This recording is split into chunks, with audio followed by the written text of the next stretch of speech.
Imagine buying a home, but walking away from the deal before it closed, and you still owe the seller over $250,000.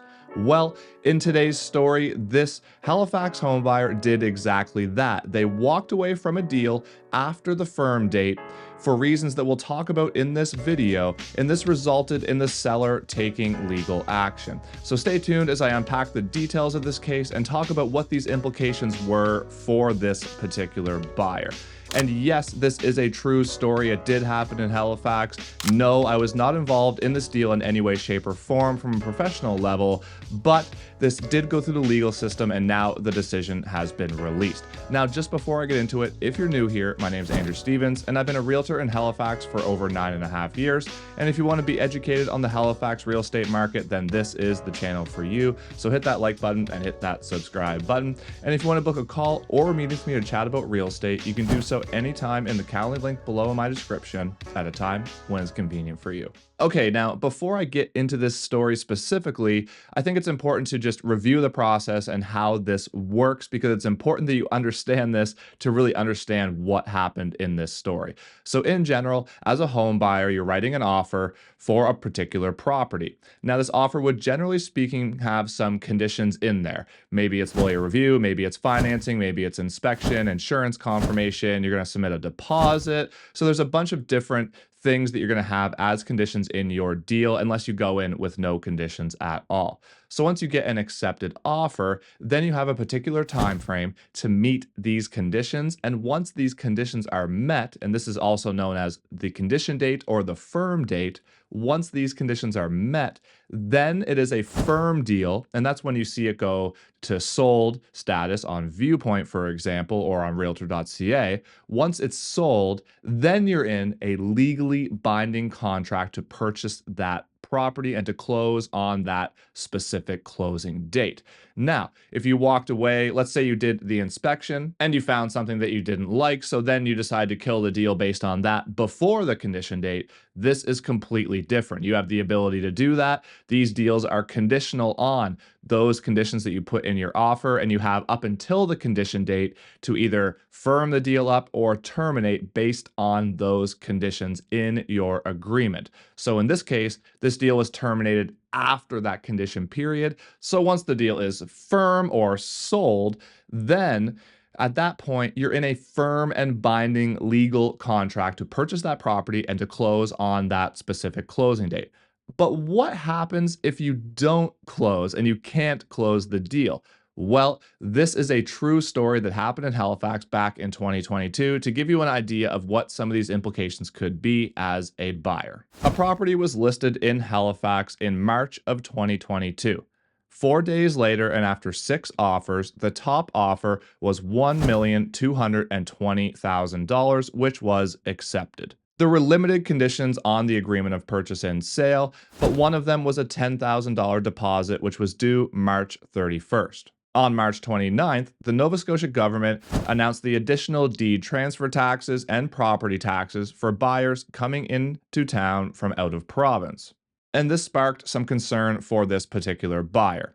So on the 31st, when the deposit was due, they amended it to April 1st because the buyer had some reservations about this new tax rule and they wanted more time to decide what they were going to do. On April 1st, the deposit of $10,000 was then paid and the deal firmed up, and it was supposed to close on May 1st, 2022.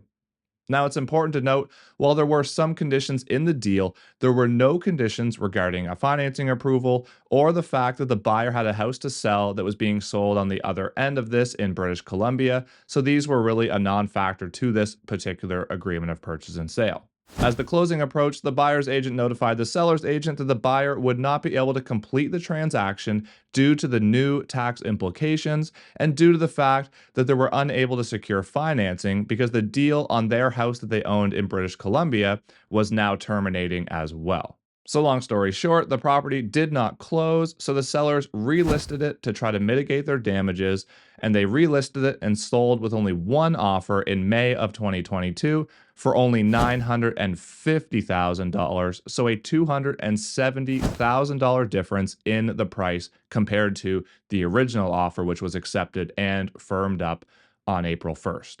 And at the end of the day, the sellers did sue for damages, and they were awarded the win for a $270,000 amount. So this was the difference between the original purchase price on the first deal that firmed up and didn't close compared to the second purchase price, which firmed up and did close.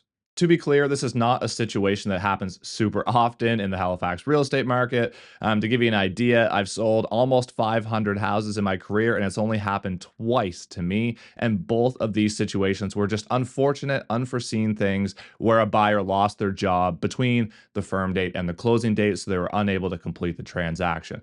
So it's not like there's a bunch of people going around writing offers with no conditions and then killing the deal after the firm date and just leaving the sellers high and dry. It's not super common, and depending on what the situation is, it's really going to determine how this all works out in court if it goes that far. But not always are the buyer's implications in these matters going to be as detrimental as they were in this particular case. So when these matters go to court, there's a few different things that the courts will look at and what they will consider.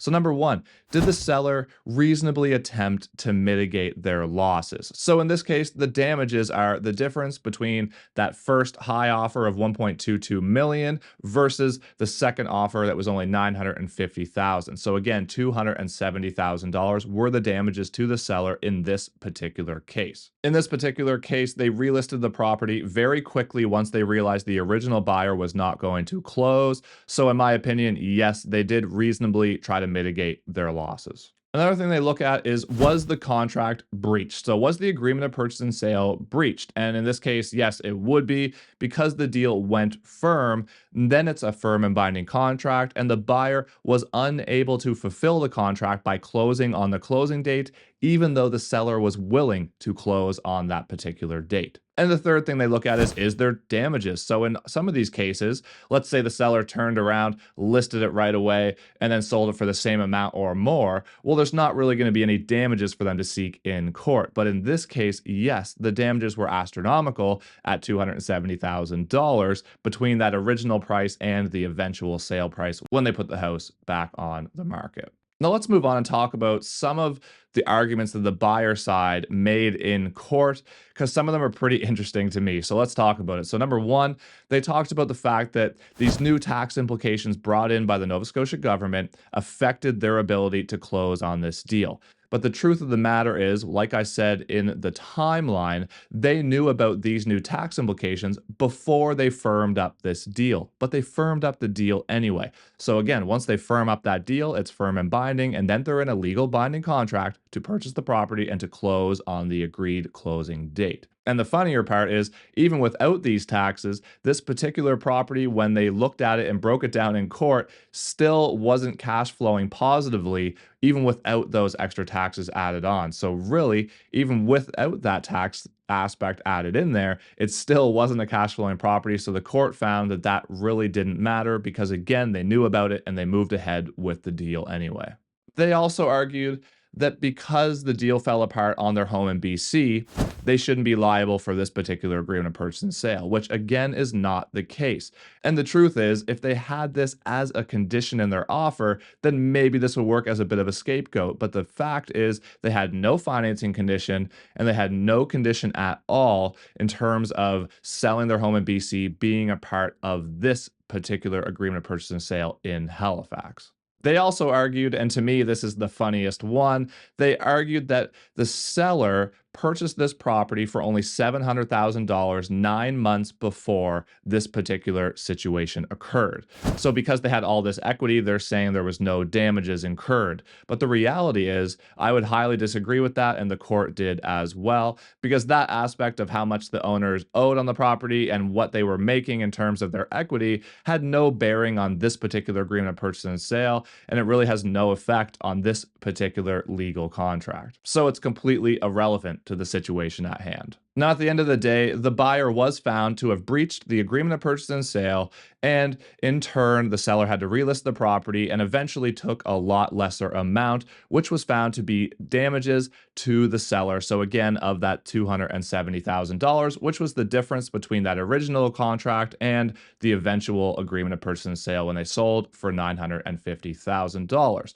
So the judge ruled the buyer had to pay the damages of that difference to the seller. So the buyer was sued by the seller and the seller won. And the seller is now getting $270,000 from this buyer. So $10,000 of that would be the deposit that was held in trust. And then the buyer owes an additional $260,000. So really, this one is a very unfortunate situation and it's a devastating result for this particular buyer. Now, overall, this is obviously a unfortunate situation and a really crappy situation for the buyer and for the seller for that matter, because they still had to go through all these court proceedings to get here.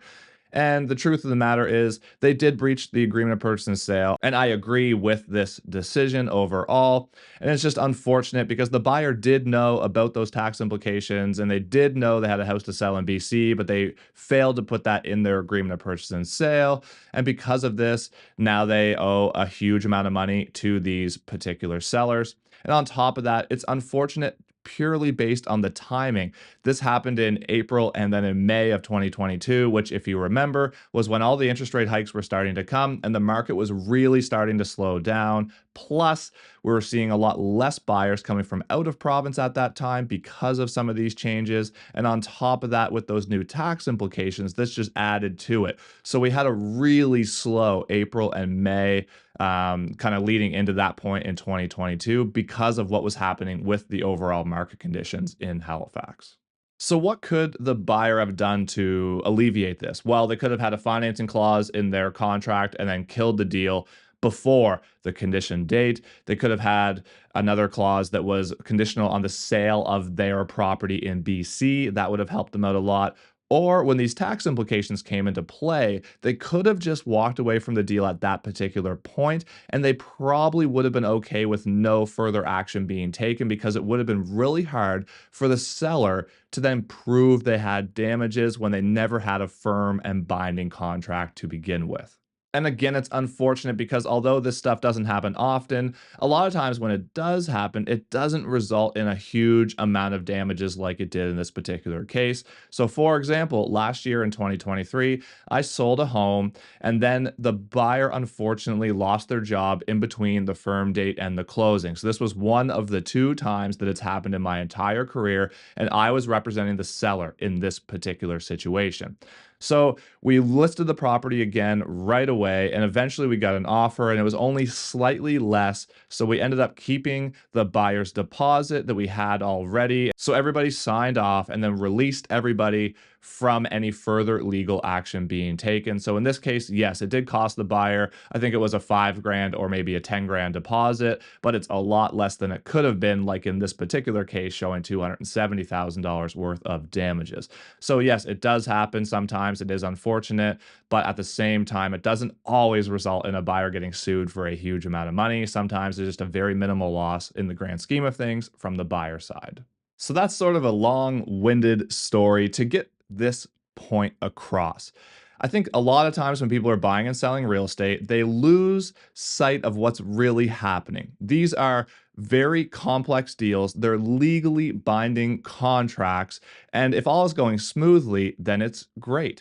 But if they're written properly and then they're not fulfilled by a buyer or a seller for that matter, then they could have big consequences for either that buyer or that particular seller, like seen in this example. And if you're ever in this position, then you need to seek legal advice immediately to know what your options are and to get advice on what the best move is for you going forward. And again, this is a situation that I hope none of you are ever in, but if you are, you need a very good lawyer to help you through this process. But again, this all the time comes back to it really makes a difference of who you work with. You need to make sure that you're working with somebody who's going to write your contracts properly and it's going to represent you and your best interests so that you don't find yourself in these situations. Imagine if this particular case, if it went to court and they found some kind of loophole in the contract, and because the listing agent didn't do it properly, then the damages were mitigated and the buyer didn't owe the seller anything. Imagine how you'd feel as that particular seller. So again, these are legal contracts. You need to work with good people that know what they're doing and who are going to represent you and your best interests throughout. Now, I hope you enjoyed this story. It's definitely an interesting one. You can actually find this online if you look up the court case for it. But if you're still here watching and you got any value out of this video, all I ask is that you hit that like button and you hit that subscribe button so you don't miss any of my future content. And that'll help push this out to more people like you who may be interested in seeing videos about the Halifax real estate market and the Nova Scotia real estate market.